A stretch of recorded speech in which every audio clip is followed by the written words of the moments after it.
தமிழடியான் சொந்தங்கள் அனைவருக்கும் வணக்கம். பிப்ரவரி மாதம் 24ஆம் தேதி 2025ஆம் ஆண்டு திங்கட்கிழமை இன்றைய நாளுக்கான முக்கிய செய்திகளுடன் உங்களை சந்திக்கின்றேன். இன்றைய நாளுக்கான முக்கிய செய்திகளாக நாட்டில் மீண்டும் ஒரு துப்பாக்கிச் சூட்டு சம்பவம் இடம்பெற்றுள்ளது. இதிலே ஒருவர் உயிரிழந்திருக்கின்றார். அது குறித்த செய்திகளை விரிவாக பார்க்க இருக்கின்றோம். அத்துடன் நேற்று யாழ்ப்பாணத்தில் இடம்பெற்ற வாகன விபத்தில், அதாவது யாழ் மாவட்ட அரசாங்க அதிபரின் மகன் ஓட்டிச் சென்ற வாகனம் விபத்துக்குள்ளான சம்பவத்தில் அனாவசியமான முறையில் ஒரு உயிரிழப்பு ஏற்பட இருந்தது. ஆனால் தெய்வாதீனமாக அந்த உயிரிழப்பு ஏற்படவில்லை. அது குறித்து விரிவாக ஆதாரங்களுடன் பார்க்க இருக்கின்றோம். அத்துடன் நாட்டின் பல்வேறு பகுதிகளில் கிளீன் ஸ்ரீலங்கா வேலை திட்டம் வேகமாக முன்னெடுக்கப்பட்டு கொண்டு வருகிறது. அது குறித்த செய்திகளை பார்க்க இருக்கின்றோம். அத்துடன் இந்திய மீனவர்கள் 132 பேர் கைது செய்யப்பட்டிருப்பதாக தகவல்கள் வெளியாகியுள்ளன. அது குறித்த செய்திகளையும் பார்க்க இருக்கின்றோம். இந்த செய்திகள் உட்பட மேலும் பல செய்திகள் இருக்கின்றன. அத்துடன் இன்று ஒரு முக்கியமான கேலி சித்திரம் இருக்கின்றது. நாட்டில் ஆட்சியை மீண்டும் கைப்பற்றுவதற்கு 2 பேர் போட்டி போடுகின்றார்கள். அது குறித்த ஒரு கேலி சித்திரம். எனவே எல்லாவற்றையும் தொகுத்து இந்த காணொளியில் பார்க்க போகின்றோம். வாருங்கள் காணொளிக்குள் போவோம். நாட்டின் பல்வேறு பகுதிகளில் கிளீன் ஸ்ரீலங்கா வேலை திட்டம் வேகமாக முன்னெடுக்கப்பட்டு வருகிறது. அந்த அடிப்படையில் யாழ்ப்பாணத்தில் சக்கோட்டை பகுதியில் கிளீன் ஸ்ரீலங்கா வேலை திட்டம் இடம்பெற்றது. யாழ் மாவட்ட அரசாங்க அதிபர் பிரதீபன் அவர்களுடைய தலைமையில் இந்த நிகழ்வுகள் இடம்பெற்றன. இதில் 1500 பேர் வரையில் கலந்து கொண்டு பல்வேறு பகுதிகளை சுத்தப்படுத்தி இருக்கின்றார்கள்.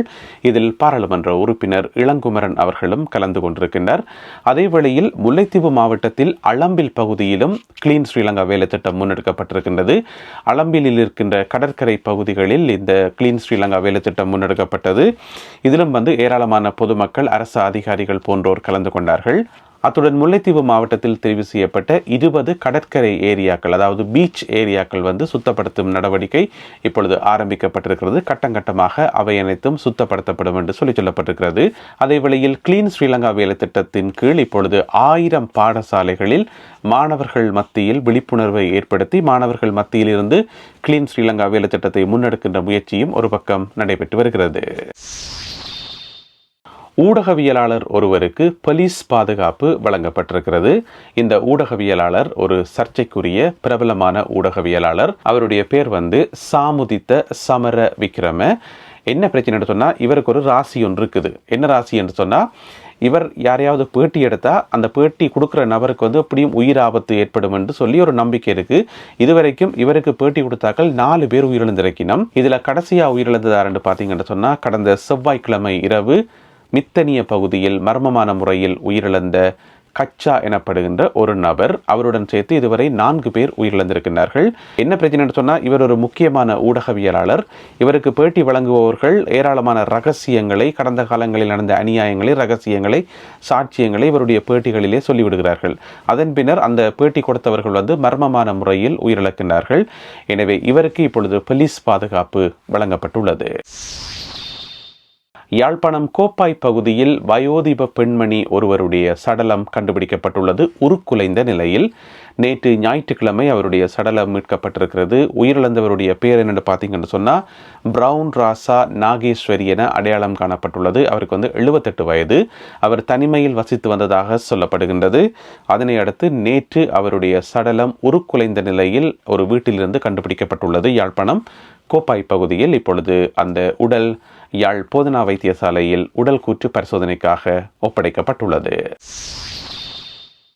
நாட்டில் மீண்டும் ஒரு துப்பாக்கிச் சூட்டு சம்பவம் ஒன்று பதிவாகியுள்ளது. இதிலே 35 வயதுடைய நபர் ஒருவர் கொல்லப்பட்டிருக்கின்றார். இந்த சம்பவம் எங்கே நடந்திருக்குன்னு பார்த்தீங்கன்னு சொன்னால், தெஹியத்த கண்டி என்று சொல்லப்படுற ஒரு இடத்துல, இது அம்பாறை மாவட்டத்தில் இருக்கிற ஒரு கிராமமாகும். அங்கே இருக்கக்கூடிய ஒரு தனியார் பண்ணையில் வேலை செய்து கொண்டிருந்த ஒரு 35 வயதுடைய நபர் தான் துப்பாக்கிச் சூட்டுக்கு இலக்காகி சனிக்கிழமை இரவு இந்த துப்பாக்கிச் சூடு நடைபெற்றிருக்கிறது. சனிக்கிழமை இரவு துப்பாக்கிச் சூட்டுக்கு இலக்காகி உயிரிழந்திருக்கின்றார். இது சம்பந்தமான விசாரணைகளை போலீசார் மேற்கொண்டு வருகின்றார்கள். நாட்டிலே அண்மை காலமாக இடம்பெற்று வருகின்ற பாதாள உலக கும்பலுடன் தொடர்புடைய தாக்குதலா இது என்கின்ற கோணத்தில் போலீசார் விசாரணைகளை முடுக்கிவிட்டுள்ளார்கள். இந்திய மீனவர்கள் தொடர்ச்சியாக அத்துமீறி மீன் பிடிப்பது உங்கள் எல்லாருக்குமே தெரியும். அந்த அத்துமீறல் நடவடிக்கை காரணமாக அவர்கள் கைது செய்யப்படுவதும் நீதிமன்றத்திலே முற்படுத்தப்படுவதுமாக தொடர்ச்சியாக இந்த சம்பவங்கள் இடம்பெற்று வருகின்றன. இதற்கு எதிரான கண்டன போராட்டம் ஒன்று இந்த வாரம் யாழ்ப்பாணத்திலே நடைபெறுவதற்கு ஏற்பாடாகியுள்ளது. இச்சூழ்நிலையில் இந்த வருடம் பிறந்ததுக்கு, அதாவது ஜனவரி மாதம் 1ஆம் தேதியிலிருந்து இன்றைக்கு வரையான காலப்பகுதியில் பார்த்தீங்கன்னு சொன்னால் மொத்தம் 18 படகுகள் கைப்பற்றப்பட்டுள்ளனவாம். இந்திய மீனவர்களுடைய 18 படகுகள். அதே போல 132 பேர் கைது செய்யப்பட்டிருக்கிறார்களாம். இதுவரை இந்த வருடம் பிறந்ததுக்கு 132 இந்திய மீனவர்கள் கைது செய்யப்பட்டிருப்பதாக கடற்படையினர் அறிவித்துள்ளார்கள்.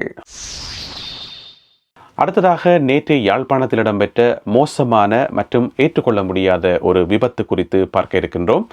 யாழ் மாவட்ட அரசாங்க அதிபர் பிரதீபன் அவர்களுடைய மகன் ஓட்டிச் சென்ற கார் விபத்துக்கு உள்ளானது. இந்த விபத்து சம்பந்தமாக வெளிவந்திருக்கின்ற சிசிடிவி காட்சிகளை பார்க்கின்ற போது அது அப்படியே வடிவாக விளங்குது. இது முறையற்ற வாகன ஓட்டம், ஒரு காட்டு மிராண்டித்தனமான வாகன ஓட்டம் என்று தான் சொல்லணும்.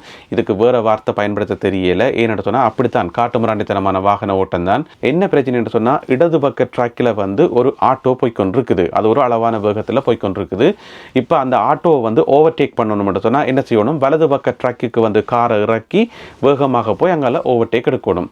அப்படி வேகமாக வந்தது எப்படின்னு சொன்னால், அந்த வாமா மின்னல் அதே மாதிரி வேகத்தில் மின்னல் வேகத்தில் வலது பக்க ட்ராக்கில் இறக்கி பேருந்து இடது பக்க ட்ராக்கு கொண்டு போகிறார் காரை. இப்போ நீங்கள் படத்தில் பார்க்கலாம். அப்படி கொண்டு போய்க்குள்ளே கார் கண்ட்ரோலே இல்லை, அவுட் ஆஃப் கண்ட்ரோல். அப்படியே நேராக போயிருந்தால் கட்டுப்பாடே இல்லாமல் அங்கால இடது பக்கம் இருக்கிற அந்த கட்டிடங்கள் வீடுகளில் போய் மோதப்பட்டு கட்டாயம் விபத்து நடந்திருக்கும். எனவே டிரைவருக்கு வடிவாக தெரியும் கார் கண்ட்ரோல் இல்லாமல் போகுது என்று சொல்லி. எனவே ஒரு ட்ரக்கில் இருந்து அடுத்த ட்ரக்குக்கு காரை மாற்றிக்குள்ள அந்த காரை எப்படி கண்ட்ரோலாக வச்சிருக்கணும்னு கூட அட்டிப்பட அறிவில்லாமல் மோட்டு வளத்தில் கார் ஓடி பிறகு அவரால் இடது பக்க ட்ரக்கிலேயும் நிற்க முடியல. திருப்பி கண்ட்ரோல் இல்லாமல் வலது பக்கம் திருப்புறார். அப்படி வேகமாக திருப்பியக்குள்ள தான் இந்தியாவில் ஒரு மரத்தோடைய எண்ணத்தோடைய மோதப்பட்டு விபத்துக்குள்ளானது. இப்போ இதில் நாங்கள் கவனிக்க வேண்டிய விஷயம் என்னென்னு சொன்னால், அந்த விபத்தில் சிக்கிப்பட்ட அந்த ஆட்களார், அவைக்கு எத்தனை வயசு, அவைக்கு எப்படிப்பட்ட காயம், சீரியஸான காயமா லேசான காயமா, இதை பற்றி டிஸ்கஸ் பண்ணுறதுல அர்த்தமே இல்லை. ஏன்னு சொன்னால் அவையில் சாகரத்துக்குண்டே பிறந்த ஆக்கள், சாகரத்துக்குண்டே காரில் ஏறி இருந்து இந்த மாதிரி மக்குத்தனமாக கார் ஓடுறாக்கள். எனவே அவைகளை பற்றி கதைச்சி வேலை இல்லை. இதுக்கு முதல்ல நாங்கள் காட்சிக்க மணியாமல் ஏன் உயிரிழக்கிறீங்கள், ஏன் வாழ வேண்டிய வயசில் போய் சேர்றீங்களெல்லாம் நாங்கள் வீடியோக்குள்ளே சொல்லிக்கிறோம். ஆனால் இப்போ பார்த்தா அதை பற்றி கதைக்கிறதுல அர்த்தமே இல்லை. யார் ஒரு ஆள் வாகனத்தில் ஏறி இருந்து அனுமதிக்கப்பட்ட வேகத்தை விட மின்னல் வேகத்தில் ஓட ஆரம்பிக்கிறாரோ அதோட அவரை கைகளை விட வேண்டியதான், அவர் அது கெட்டு போட்டும் என்று சொல்லி.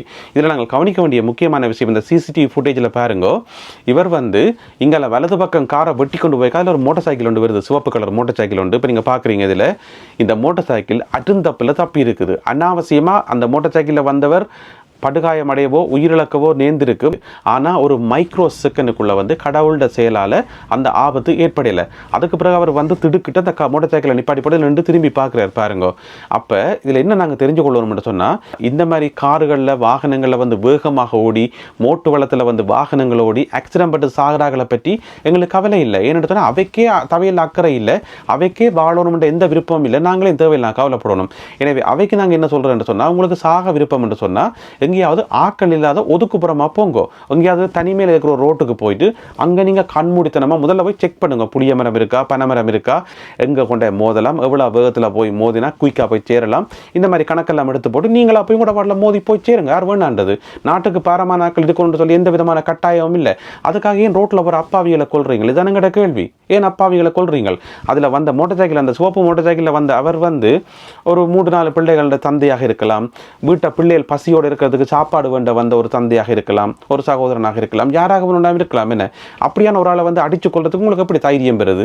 எப்படி முடியும்? இது நீங்கள் சாகுறா உங்களோட வரல போய் சாகுங்க, ஒரு தரையும் சாக வேண்டாம்னு சொல்லல. ஏன்னா இந்த மாதிரி ஆக்கள் வாழ்ந்த ஒரு பிரயோசனமும் இல்லை. அன்றைக்கு பார்த்தீங்கன்னா நான் கோப்பாய் பகுதியில் ஒரு இறுதி ஊர்வலம் நடக்குது, ஒரு செத்த வீட்டில் ஒரு இறுதி ஊர்வலம் நடக்குது. அவ்வளோ கூட்டம் அதில் போய் கொண்டிருக்குது. ஒரு இறந்தவருடைய உடலையும் தூக்கி கொண்டு அவ்வளோ கூட்டம் போய் கொண்டிருக்குது. அவ்வளோ கூட்டம் போகிறது கண்ணுக்கு தெரியாமல், கண்மண் தெரியாமல் லொரியால் கொண்டு வந்த மோதி அதில் ஒரு ஆள் உயிரிழக்கிறார். இதை நீங்கள் எப்படி ஏற்றுக்கொள்வீங்கள்? எனவே நான் என்ன சொல்ல வரேன்னு சொன்னால், இந்த மாதிரி வாகனங்களில் தரைகட்டத்தனமாக ஓடி சாக விரும்புகிறாக்களை நாங்கள் யாரும் தடுக்கலை, உங்களை இழுத்து பிடிக்கலை. நீங்கள் தாராளமாக சாகலாம். ஆனால் பிரச்சனை என்னென்னு சொன்னால், ரோட்டால் போகிற அப்பாவி பொதுமக்களுக்கு இடிக்காதீங்க. நீங்கள் எங்கேயாவது தனியாக போய் புளிய மரத்தில் மோதுங்க, தனியாக போய் தொங்குங்க. புளிய மரத்தில் ஒரு தடவை வேண்டான்னு சொல்லல, நல்லபடியாக தொங்குங்க. எங்களுக்கு ஒரு நியூஸ் வரும், அந்த நியூஸை நாங்கள் போட்டுட்டு போய்கொண்டே இருப்போம்.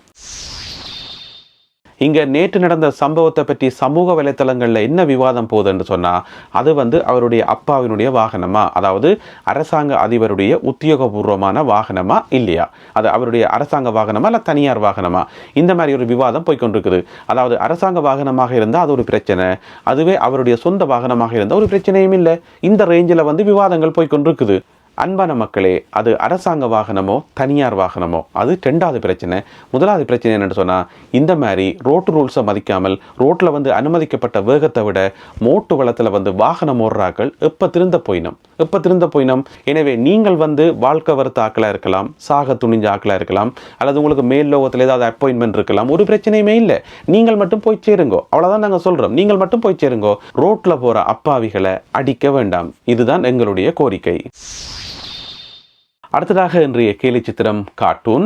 உங்களுக்கு தெரியும், நாமல் ராஜபக்சே இருக்கார் தானே, அவர் ஒரு அறிக்கை விட்டவர் திடீரென்று நாட்டை பொறுப்பேற்க நான் தயார் என்று சொல்லி, எந்த நாட்டை என்று சொல்லல, சும்மா 19 ரூபா சொன்னவர் நாட்டை பொறுப்பேற்க நான் தயார் என்று சொல்லி, அவரை நம்பி ஒரு வீட்டையே கொடுக்க முடியாது, பிறகு நாட்டை பொறுப்பேற்க அவர் தயாராம் என்று சொல்லி, அது சம்பந்தமாக வரையப்பட்ட ஒரு கேலி சித்திரம் தான் இது. இதில் சஜித் பிரேமதாசா முன்னுக்கு இருக்கிறார், பின்னுக்கு நாமல் ராஜபக்சா கையை உயர்த்தி கொண்டு வரார். அப்போ சஜித் பிரேமதாசா நாமல் ராஜபக்சோவை பார்த்து சொல்கிறார், தம்பி வரிசையில் வாங்க என்று சொல்லி. ஏன் சொல்லுங்க பாப்போம். சஜித் பிரேமதாசாவும் திரும்ப சொல்லி கொண்டு வரார், நாட்டை பொறுப்பேற்க போகிறேன் என்று சொல்லி. எனவே இப்போ யார் நாட்டை பொறுப்பேற்கிறதுல அவைக்குள்ள போட்டி சஜித் பிரேமதாசாவுக்கும் நாமல் ராஜபக்சவுக்கும்.